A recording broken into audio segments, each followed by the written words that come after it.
क्या ईरान और इजराइल के बीच में चल रही जंग में अमेरिका ने अपने आप को फंसा दिया?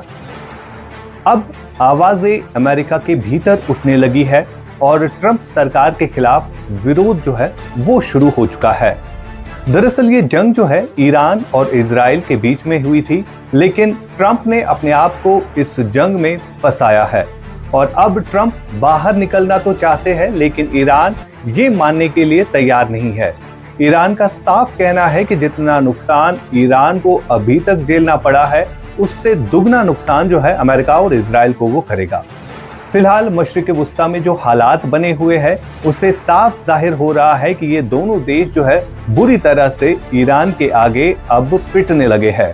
क्योंकि ईरान जो है लगातार मिसाइल हमले कर रहा है। ईरान के पास वो कुव्वत है जिससे वो ईरान के भीतर ही मिसाइल जो है बना सकता है, यानी इतनी क्षमता ईरान के पास है कि वो मिसाइल जो है बना सके और उन्हीं मिसाइल के जरिए अब अमेरिका और इजराइल पर वो वार कर रहा है। और अभी तक कई सारे लोगों की मौत जो है इजराइल और अमेरिका में हुई है। हालांकि अब अगर हम बात करें, 60% लोग अमेरिका में चाहते हैं कि ये वॉर जो है नहीं होनी चाहिए। अमेरिका के लोग जो है ट्रंप के खिलाफ अब आवाज उठाना शुरू कर रहे हैं।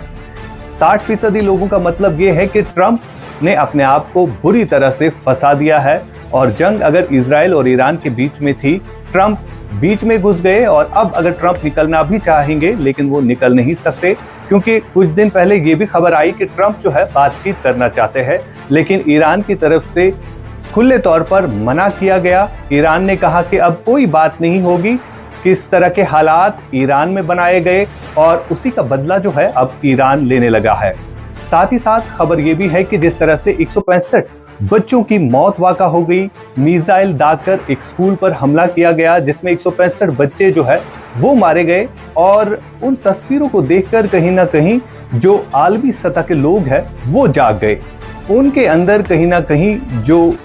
इंसान था, जो मरा हुआ था, अब वो जिंदा होने लगा है, क्योंकि अब सारे लोग जो है इस पर बात करना शुरू कर रहे हैं।